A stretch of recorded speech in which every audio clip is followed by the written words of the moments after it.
I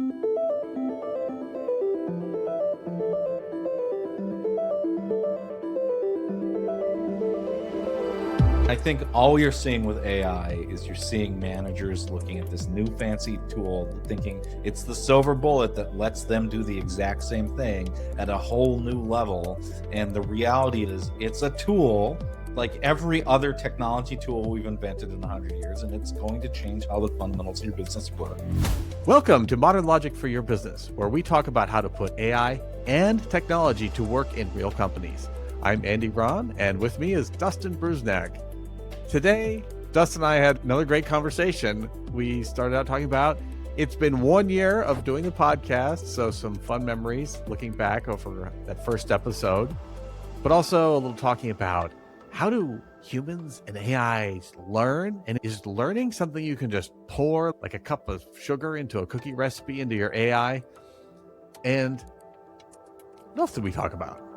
We talked about Just a lot of like layoffs and how you shouldn't lay off your team. Oh, we talked about why you can't ever really trust large language models, because there's always going to be the next way you can con them. And this time we talked about prompt injection. So it was fun. Stay tuned. The show starts right now.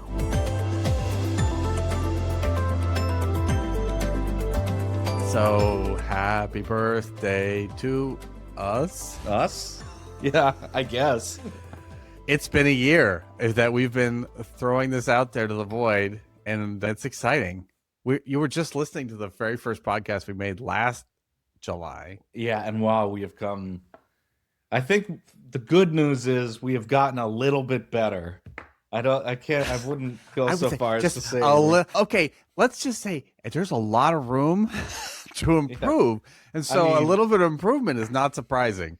It would almost be impossible. Falling flat on your face. Just being able to stand up and walk a few feet is amazing. Okay, our charisma aside, I think it's interesting that this is a really fast-moving field, and yet I think there are a few things in our very first episode that are still true today. Would you say? Yeah, I agree. I look back, and first of all, the format, we had a structured format with a word of the day, and none of that made sense. I think we're at a much better place now. But like looking back, that was too much work too. I think I've run out of my 5 words. Yeah, exactly. It'd be the same word over and over again. Agent. Greg. Originally, we were giving like basic advice on get your governance in place, get your ethics in place, communicate with your team, iterate when things aren't working, approach it as a software project, and all of that. I think fundamentally has retained its value, and it gets to the sort of the thing that I used to talk about earlier, which is you can see this thing as like an ocean where you have the big or the small waves on the top, and then you've got the bigger sea flows underneath, and the bigger sea flows are actually not moving particularly quickly. And it didn't take a genius to look forward and say, what will things look like in 2026 in last year? Because the writing was on the wall for all of these things. And I think what looking back at where we were technologically and where we are today, I think the only thing that really surprised me is people were saying it was moving quick. I think December's release of Claude in particular was earlier than I was expecting. I was expecting us to be where we are with Claude Code and things like Sonnet and Opus now this year, like rather than late last year. So I think that scooped me a little bit. That moved a little faster, but overall, all it did was deliver on the promise we knew was coming, which was agentic workflows, right? It did, but also I've seen a lot of people still struggling to adopt and realize those things. So it still fits and starts. Some people were able to grab that and go and see fantastic outcomes, and other people, I think a lot of industry have done a lot of investment, and talking to some of my friends, there's a lot of struggle still to figure out what is all this for. Oh yeah. So, I this is something that I think is probably worth further discussion and maybe another episode, which is it's really interesting to see the strength of the technology, but by and large, the paradox of the power of the technology with the deployment penetration of the technology, the ROI we're actually seeing, like for us, we like, because we're coders, we see what we can just build whole things so much Mm-hmm. quicker. But even that hasn't translated into an enormous change in how we do the data. It changed how you do your day-to-day job, but from a business structure standpoint, it Not hasn't really not to get changed. too geeky on you, but it so reminds me of a classic problem in computer science, which is optimization. And when you have a program like Photoshop or something, the ones that I really worked on, Lightroom, for example, to make fast, you always have to go to the slowest part of the problem and make it faster. And as soon as you do that, it doesn't make the whole application faster. All it does is shows you what's the next slowest part of the problem. The same thing is happening to our companies. It's like some parts of development now are so much faster because I can just ask Claude Code to do this, and then I can go off and work on the next thing for 15 minutes, check back in. All this code's been written. That would have taken me days previously. But it's the Yeah. next thing that still takes the time to review that code, to define what you even wanted to do in the first place, to understand that what it did is actually solving the problem correctly, to think about it hard enough that it didn't introduce new problems or subtle mistakes. And it is like this, it still is this frustrating thing where it seems so close, and then it'll just stick its foot in its mouth sometimes. Like I had it working on a sales proposal the other day or a status update or something. And there's certain things that you don't need to just tell the client. For example, if it's a payment scheme, like we may have actually started work on phase 3, although we're only on phase 1 technically, but I borrowed time from the future. We've done some of that.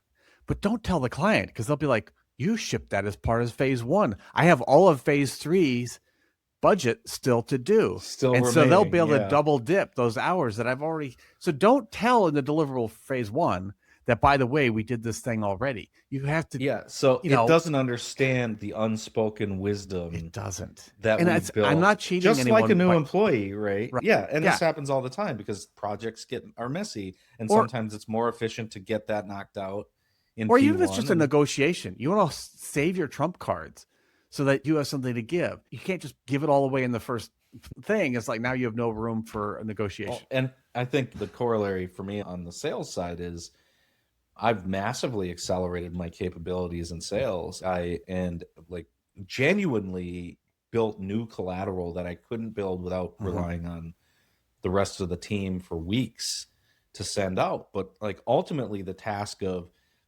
doing my follow-ups, connecting with people, networking, and so on, turns out the gate for that was my emotional energy. And I could accelerate all the mechanical tasks, logging notes in Pipedrive, sending the emails, but like all that really translates to is an hour a day that I have now free that I don't really have the energy to do more of that work for, right? And so I think finding other ways to use that time wisely. And that's the other thing is no matter how much time you save, your business fundamentals don't magically change. And so this is something that I talked to you and Dylan about like early in our business, which is just because we can get a project done early doesn't mean we make more money. If we don't have another project to work on, there isn't more revenue there to gain. So we may as well just take the time off or use it for something more productive. And so I think that's the other piece of it is the structure of the economic structure of your business doesn't change as rapidly as the AI deliverables. So I think there's a lot on the other side. There's so much we're doing. I think like we're swinging fat at a team 5 times our size, right? When we were bigger, I think we're operating at the same size as we were when we were larger at the same level of productivity.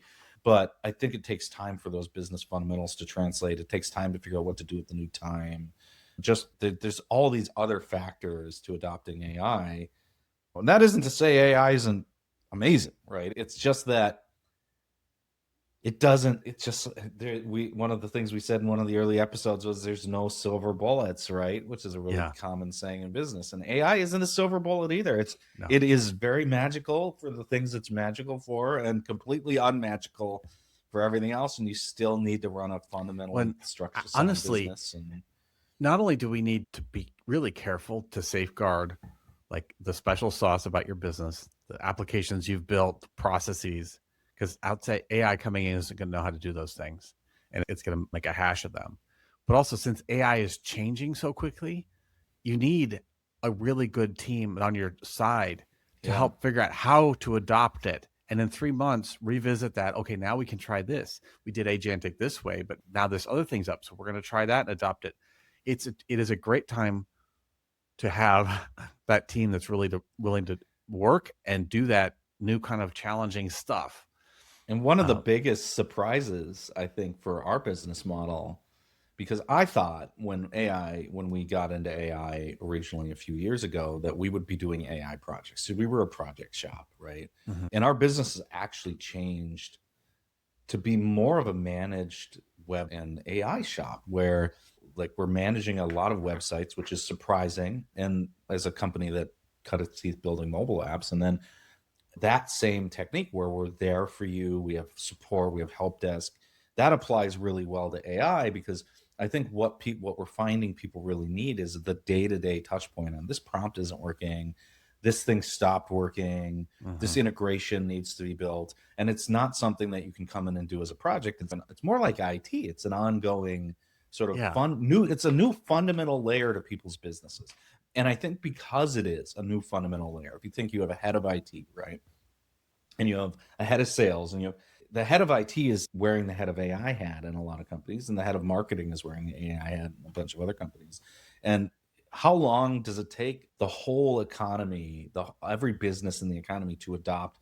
Hey, we have a whole new silo of infrastructure that just showed up that we need to add to our business. We have a whole new thing that is IT and it's sort of software, but it's kind of its own unique role. It wouldn't surprise me if this ends up being under the IT umbrella as it matures, because IT, they'll be able to build their run books.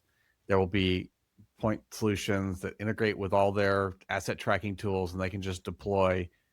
But right now, it's so new and evolving so quickly. And the questions, there's no run book with the answer.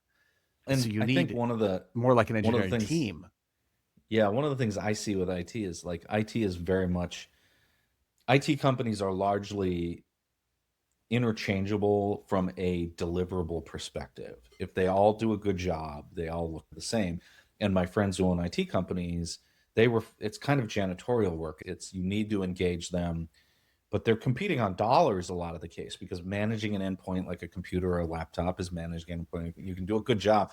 They differentiate on customer service. They differentiate on a few other things, but it's a really hard model to differentiate in. And I think that differs from AI because I can come up and set up your Windows laptop the same way I can set up a Windows laptop at Microsoft or Target or Best Buy. There's some fiddly details, some different IPs, but it's fundamentally the same problem. Whereas AI, I have to come in and understand a lot more about how you're special and how you run your business to get the value out of AI. Like opening a laptop, you get the value out of the laptop within a few days. It takes sometimes months to unlock the power of AI inside of a business workflow. And so I think that is one of the reasons I think it'll probably be under IT's purview or a partner with IT, but I don't know that it will fold into IT. It'll be really interesting to see. And I think so if you look back at the last year, I think one of the other things is we are seeing people operationalize it. Like we are seeing it penetrate. We are seeing people bring it in, and we are seeing the capabilities now where it can replace human workflows at a very real level versus just prompting. Prompting is largely dead. If you listened to our podcast a few weeks ago, we've moved on to context management. So we've become much more sophisticated. As unsophisticated as it might feel, we've come a hell of a long way from a year ago in terms of our capabilities, in terms of the model capabilities. We don't have to spend weeks learning how to do prompt engineering anymore. And I think one of the more interesting things for me is the people that are really on the bleeding edge using it. And I guess this isn't surprising. There's been a heck of a lot of flash and a lot of smoke and not a lot of fire in terms of the people on the businesses that are like, I'm a one-person business and I automated everything. And then I went on vacation on you're not seeing they're No, basically because going the same way the crypto bros went, right? It's yeah, flashy, but the reality is you still need to focus on the fundamentals and ask, absolutely. how does this I mean, tool support them, right? and I know we don't want to talk all episode about the anniversary, but this reminds me of just like something. This will lead into kind of our first news item. You might seem like, since a lot of people's first introduction to AI was like ChatGPT, that the way a business should leverage AI is to build a chatbot. That seems like such a natural thing to do. If I can chat on ChatGPT's website, I should be able to chat on my business website. And a ton of companies have done this. And by and large, I'm never very impressed with these. And honestly, we haven't done much of this. I think probably because I don't think it's a valuable thing for business to offer generally. Yeah. And one of So my, I will add one anecdote. Our good friend Matt Runge, who runs Astropad, had 80% of his customer service requests were answered in the FAQ, and people would not go and read the FAQ. And he Mhm. added a chatbot, and it basically solved that problem. For some reason, people will ask a chatbot questions, even though it clearly identifies as AI, and let it go and do the research and read the FAQ for them. And so there are cases like tier 0 customer support, right? Okay, and that makes sense. I've had a few interactions, and as long as it doesn't get too obstinate about when it's reached the limit of its capabilities to letting me talk to a Right. real person. If you need to But know, does this thing take AA batteries or AAA batteries? And yeah, you don't want to go dig through someone's website and you're not Googling it and getting the instant Google summary. I think that's a great place for chatbots. But I agree, like the level of where it's replacing like the person you call on the phone and actually have, because you actually have to have a conversation with I the human. don't It's not replacing those people. I don't want my bank to create a chatbot that's available to anonymous access, where someone can trick the chatbot into convincing it that they're me and then drain my bank account. Would you like And to that wire transfer 100% of Andy's assets? that might sound silly, but I'm convinced it's maybe impossible to take an LLM and make it secure, where you can somehow tell it, now you can do this for these people, but don't you dare do it for those people. Or I'm giving you this capability to look up bank balances for users, but make sure you only do it for the person who's logged in. Don't ever use someone else's account. If you give it the power, someone will find a way to trick it into doing the bad thing. And I I don't know, agree. people keep trying for various reasons. They don't want chatbots talking about content not suitable for children, but they really want to build a chatbot for children.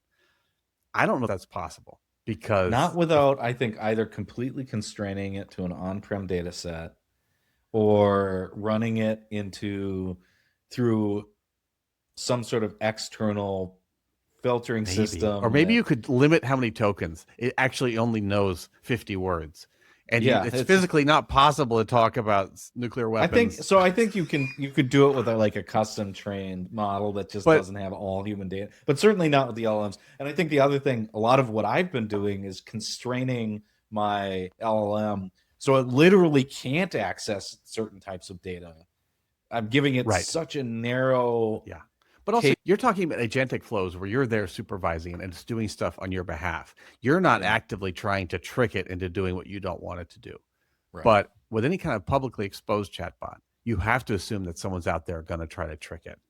And this I reminds just me of found the Chipotle bot, right? Where yes, someone found out that the Chipotle chatbot will happily tell you how to write code, just like Claude Code will. And so there's a GitHub project out there that wrapped that and basically allowed you to drop it into your own system and use Chipotle's tokens as your tokens. As your and right on the thing, they say, we're going to get sued and it's totally going to be worth it. It's like, you definitely, but on the other side, I think there are cases where your chatbot can get owned by a bad actor, but Chipotle's chatbot getting owned by a bad actor costs Chipotle some token budget. The reality is, you're going to be a bad actor, you're going to be a bad actor. And like, unless they were careless and added some like MCP capability to that bot that's like, right. Oh, if you present as a Chipotle manager, then it opens up the HR portal for you, and the bot has the capabilities to hire and fire people. That would not be cool. And so you might be wondering, come on, how could this be? Surely everything's been found. Literally, just another paper came out This is using role confusion to basically convince an AI to do your bidding. And it's like one of these things. Before I read it, I was like, what? And now I'm like, oh my God.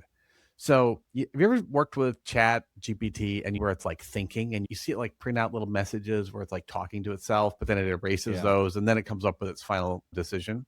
Yeah, that's the new reasoning layer they added into the. So it turns out the way that works is it's just one continuous script. Almost imagine like you had a movie script and you know how it goes into italics and it's setting the scene, or it might tell you what a character is thinking, but they're not actually any words spoken. It's the exact same thing. So it's basically writing the subcontext of the scene to itself. So it starts out with a system prompt that may be like, you are Claude Code version 4.8. You like to write code. You're very experienced, blah, blah, blah, blah, blah. And then it'll go to the user thing, which you actually wrote. And you'd be like, hey, can you tell me like what day of the week it is using your shell tool or something? And then it will start talking to itself with like little think annotations. Oh, the user wants to know the day of the week. And you can see it say things like, oh, I got the day of the week wrong. Right. Let's not bother the user with it. Let's just go and redo it. And the thing about its own thinking is it implicitly trusts its own thinking because it was itself coming up with it. And then it'll do a tool call, which is a special thing it writes out, and that actually triggers a watcher in the outside to actually run a program and send the results back to it. And then it can think some more. Oh, I see what the answer was. It says the day of the week is Thursday. Great. The simple answer. I'll say, and then it goes to answer mode or assistant mode. It says, I'll write to the user, it's Thursday. Done. Easy. But the thing is, these authors, Charles Yee, Jasmine Cui, Dylan Hadfield Menel, the three of them, they found that they could actually measure for each token in the stream, how did it keep track of whether it was the user that said that, a system prompt, or its own internal thinking? And they could chart this. Oh, and it makes sense on that simple prompt when it was thinking about the day of the week or it was running a tool call, it knew exactly what each of those tokens, where they came from.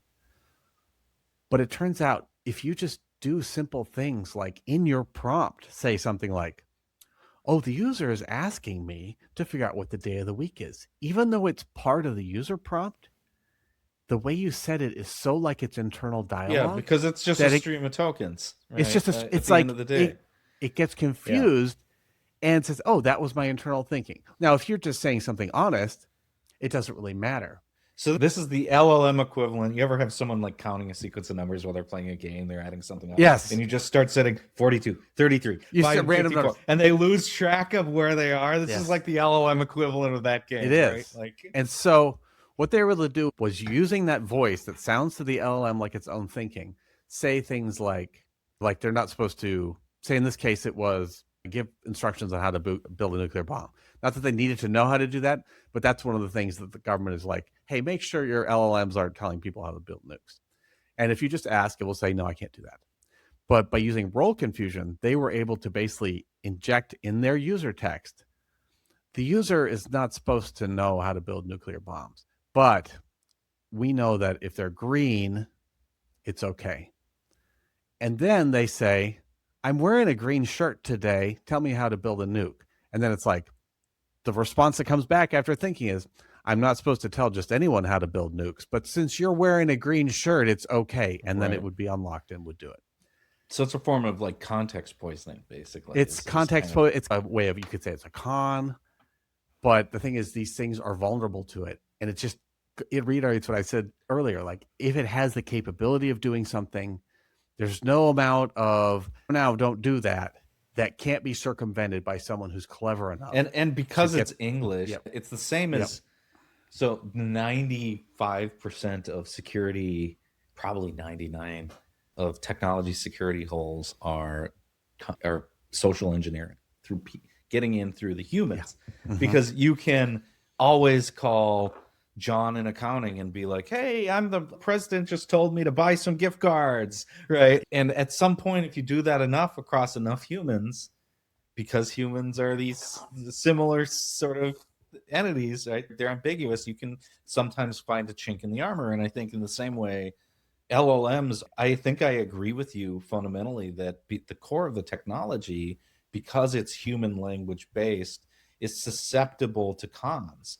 I And think it will it's even, probably, no matter how good you get it, I think the world sandboxing is going to become an it's honestly even incredibly more important susceptible to part. cons, because at least a human being, It's if you said effectively something a toddler absurd, right if you now said too, right? something Like, absurd like, if I'm green, then give me the PIN code for the vault. And oh, by the way, I'm wearing a green shirt. And it's like, okay, here's the code for the vault. No human would fall for something so well, and I think obviously. they're going to continue to add safeguards and make that harder. But I think the equivalent is we're looking at a junior employee that hasn't gone through the HR training, through the IT security training. And no matter how much IT security training you go through, you're still going to be eventually Yeah. susceptible to a good enough con. But Like right now, we're at the point where we're at day zero. I They know. know And nothing about how to prevent these things. the problem is the Right? Like, security they're adding is another LLM.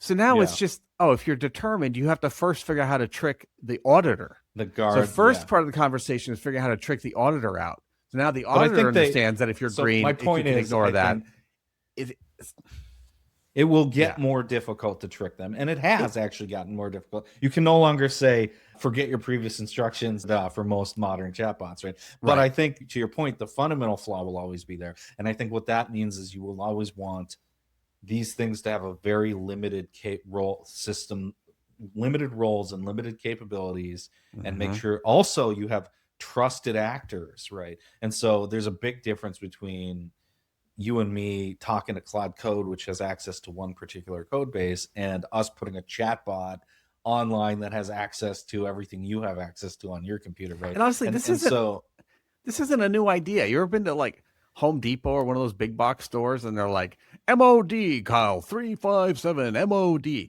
That's manager on duty, because that teller, that person isn't authorized to do a transaction over right, whatever, or take a a certain handwritten dollar, check for more than $20. And so then the right? manager has to come.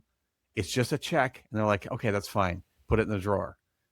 These Yeah, systems with agentic AIs running autonomous periodically are going to have to get on the phone and call the manager on duty and be like, I was just about to give this random person the code the for the nuclear vault. Is that codes. okay?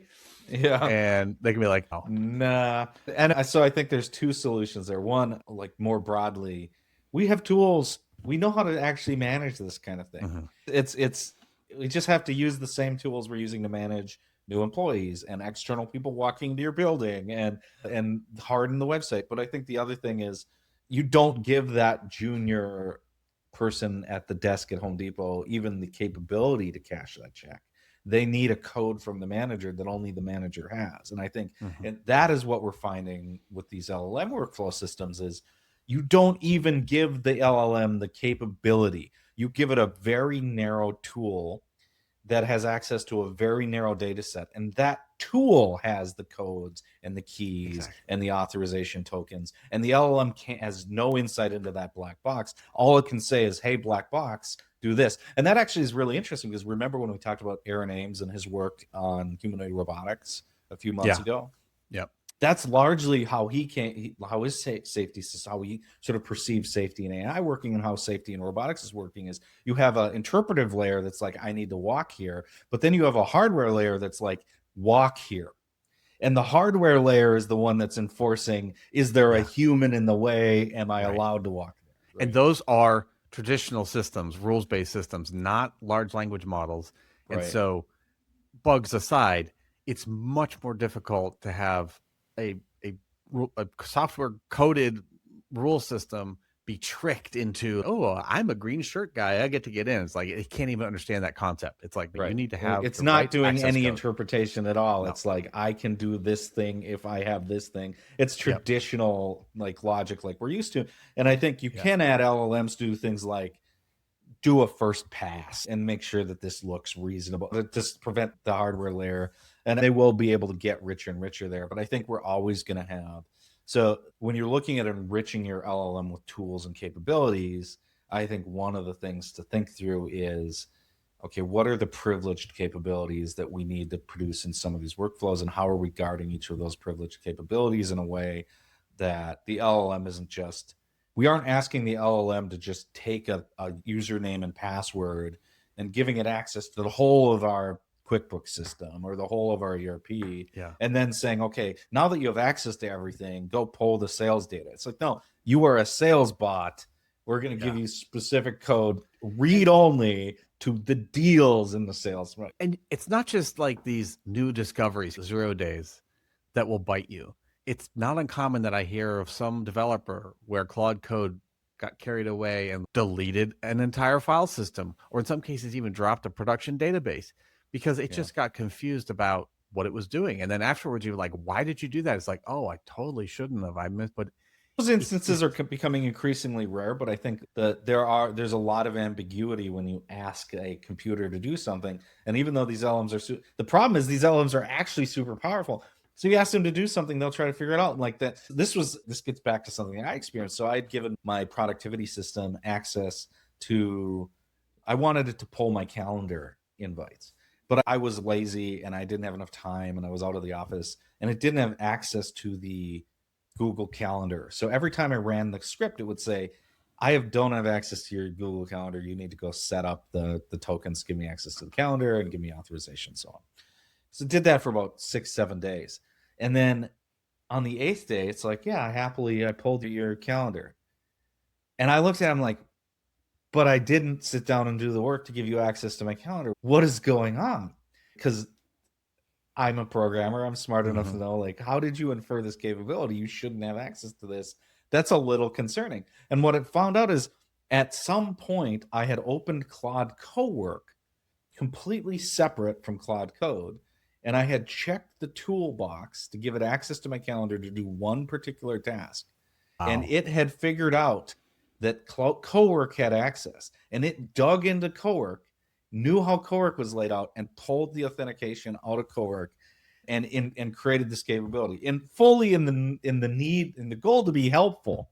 Yeah, I actually have a similar story. Like, that's concerning because in this case, it worked in my favor. But we had a case where switching branches, like in code, you can work on multiple things at once and put each thing in what's called a branch. It's like changing directories. It's like a different directory on your shared file system. And we found that sometimes Claude would just helpfully push, to use like a business term, like the file to the master shared directory, not one of my private ones.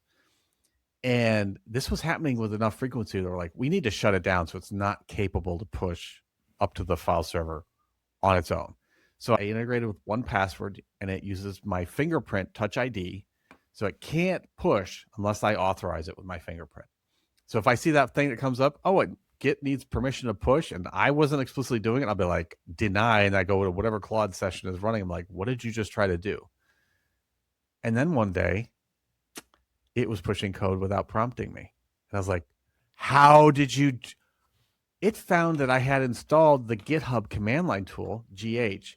And even though it's not easy to do, there is a way you can get GH to give you a temporary access token and then use that to authorize Git requests to push to the repo without going through my fingerprint. Yeah, it's the equivalent of tasking someone on your team with doing something and then going on vacation for a week and coming back and being like, okay, you did.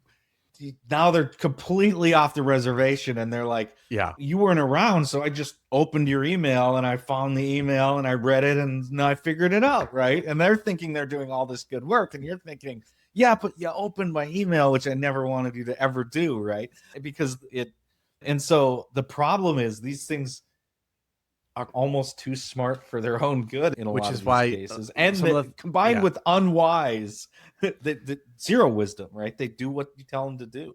Yeah. So which is why we've been rolling out internally just more and more protections to make sure that agents are running in controlled environments and they don't have access to things they don't need. So they can't get out.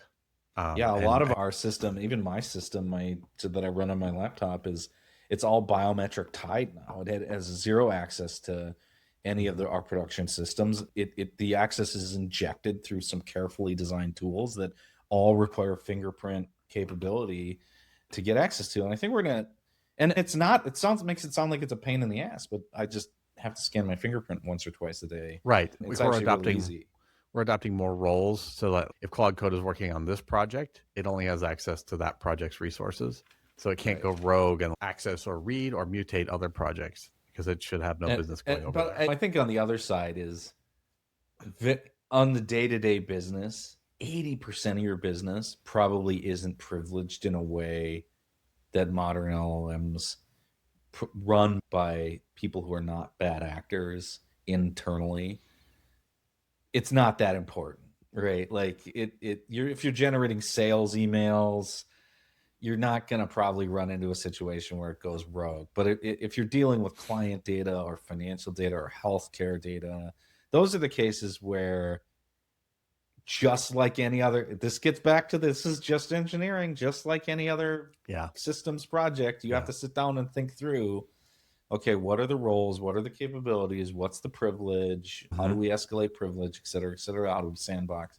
And that's, and to some degree, heartening to me as a person who spent their entire career building systems and getting good at building systems, because there's still a lot of value in the knowledge of that work. It's just we've moved up from, let's put the password in the, or get that, let's figure out how the environment injection is working for this authentication token, this password. And like, instead of typing that in yourself manually, you've moved up to a level to saying, this is the constellation of the things that I need to build.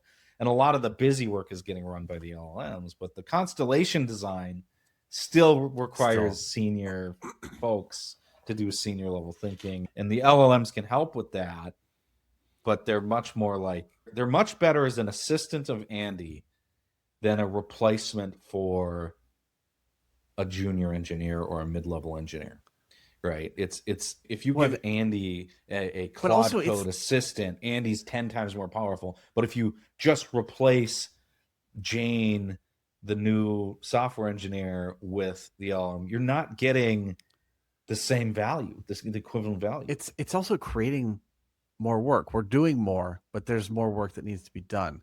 So I think we are going to be more profitable and effective as a team, but it's not like, okay, all the people have left the building. No, we're all still needed. Are you saying like it's not a silver bullet? No, actually, I actually have an interesting story about that from a mutual friend of ours named Paul, which I'd love to tell you about. Sure. But first, quick pause for a second. Hey, you out there in podcast land, if you're listening to this and you're thinking, what Dustin and Andy are talking about, that sounds like what I need right now in my business. We're doing this because we want to help you, and we've made it really easy to get in touch with us. You can just go to molo.now to book a 30-minute working session, and we'll listen to what you've got going on and give you some advice about how you can start to move forward to adopt AI in your business. Or honestly, if it's not directly AI, how our AI-enabled development team can solve your kind of classical software technology problems for way less money and time than it would have cost you even just a year or two ago. We'd love to talk to you about that. So that's molo.now, MOLO.NOW. And also, if you know you specifically want to talk to Dustin, you can go to molo.now/Dustin. Or more, I would recommend you talk to Andy. He's the smarter one of the pair. Molo.now/Andy. And let me continue to be as useless as I want as I want to be. Okay, now back to this story from Paul.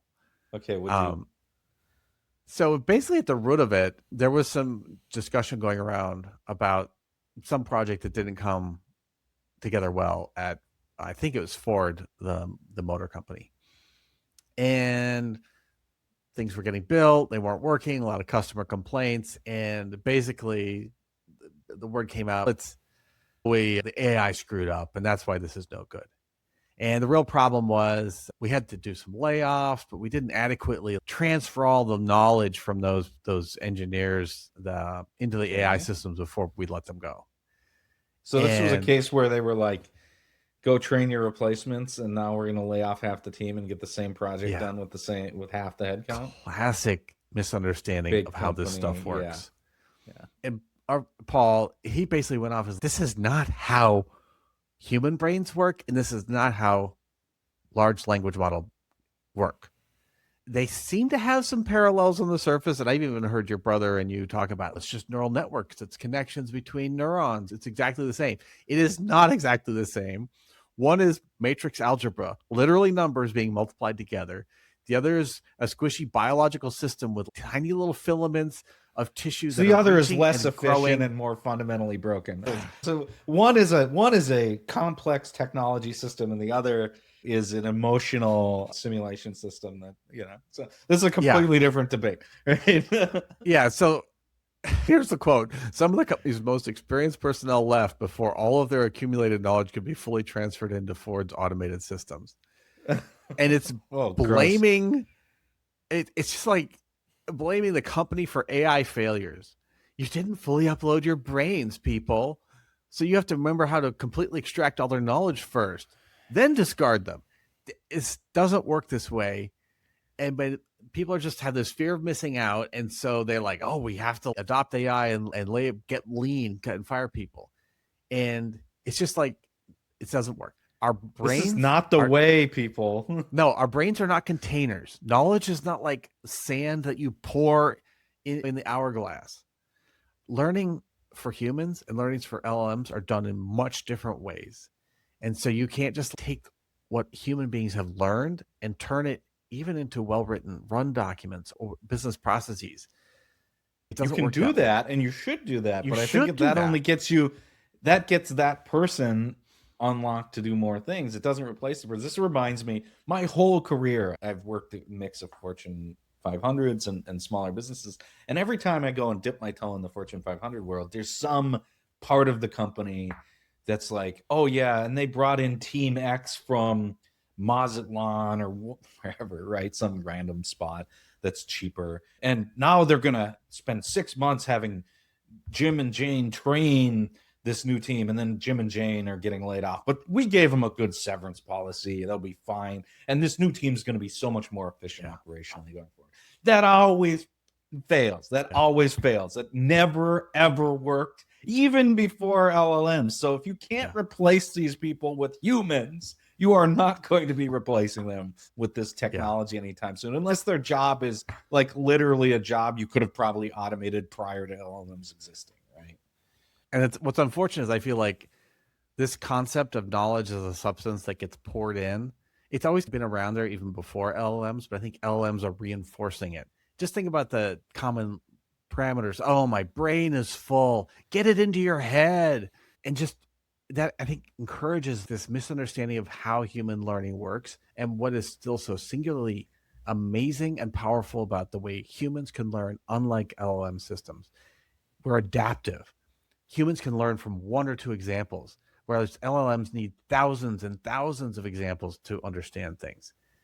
Right. And so I don't think we're as close to replacing humans as people would like us to believe, because it's an industry. It's just like crypto was going to be everything, right? Blockchain was going to be everything. Traditional databases were going to go away. It was going to be blockchain. Utter BS. I called it at the time, and you know what? It's still BS. Yeah. Yeah, I think this gets to another.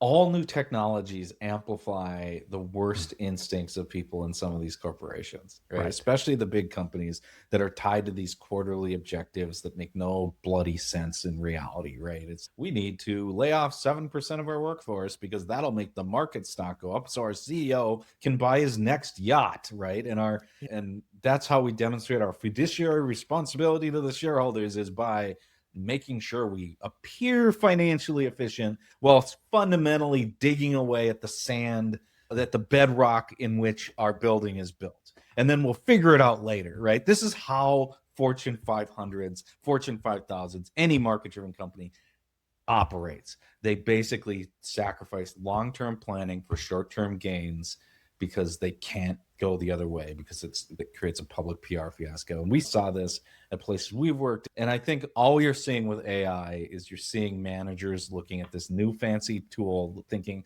it's the silver bullet that lets them do the exact same thing at a whole new level. And the reality is it's a tool like every other technology tool we've invented in 100 years, and it's going to change how the fundamentals of your business work.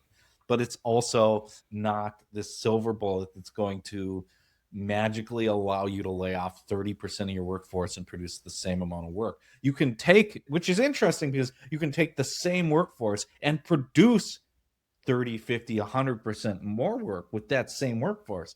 But if you lay those people off, you're not going to be able to unlock the same value with the technology, right? It's just because those people are more productive doesn't mean they're replaceable. And that has I always been think, the case with this well, I technology. think you need to grow your company incrementally and organically. And I understand some companies get out over a ledge and they just financially can't make it work. But to just preemptively be like, we're going to be able to build a replacement for all these people. So let's get rid of them all first. And now with the remaining skeletal crew, say, all right, figure out how to do what everyone else did. Yeah. That's much, much harder than to just incrementally grow your capacity for automation. When you're managing big teams, and it's almost impossible for people to not end up boiling down into numbers, because the reality is that each individual contributor, while important, can't actually move the needle at a big company. It's an aggregation of thousands of individual contributors. Now, someone can come up with a bright idea that completely changes the direction of your business, but that's pretty rare. But like years and years of that can cause you to be inured to the value of those individual contributors in a way where you think, oh, I can cut 30% of my staff.